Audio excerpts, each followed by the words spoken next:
You can rest assured of your child's excellent performance when you register your child with Janan Schools, Bombo-Kalule Campus and Kabalagala. Due to their firm educational background, we have the best facilities in both arts and sciences, fully updated to the latest sector standards, right from Senior 1 to Senior 6, in an environment that offers a chance to apply practical skills in all fields. That include a computer lab, introducing our students to the tech world, a well-organized science laboratory, a fully stocked library with all the essential books a student may need, a model farm to equip students with all the basic knowledge in agriculture, plus extra vocational skills. We promote co-curricular activities in sports like badminton, table tennis, basketball, volleyball, chess, and many more other activities. Register your child today at both campuses in Bombo-Kalule and Kabalagala campus. For more information, contact us on the numbers below. It is me to champion and advise the powers that be to ensure that they put money in physical planning. The other issue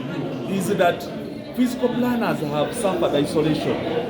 They have suffered marginalization. In local government, a physical planner is either in the Department of Natural Resources, in the Department of Engineering, sometimes even if it is a city. For example, I am coming from a city.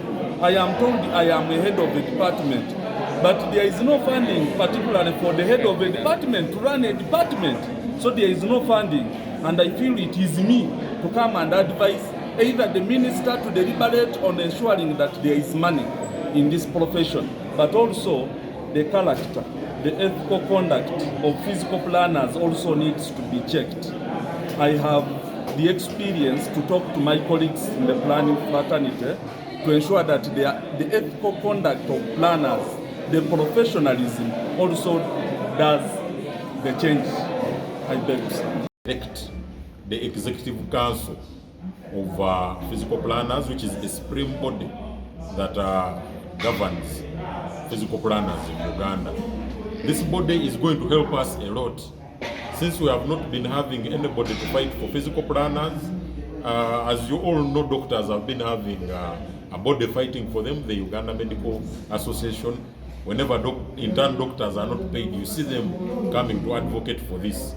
Now this is the role that this body is going to be able to do. We are going to have a collective voice, a collective bargaining voice, where we can bargain for government to prioritize physical planning, increase funding in physical planning.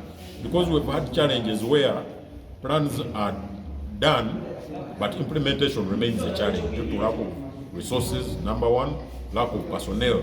We have had districts that don't have physical planners. We have had districts that have one physical planner who cannot do everything in the entire district. So the role of this committee that is going to be elected today is to ensure that physical planners are deployed, qualified physical planners. We have had scenarios where quacks are there masquerading as physical planners, yet they are not. So this committee's role will be to weed out some of these people who are masquerading as physical planners and bring them to book. And also recommend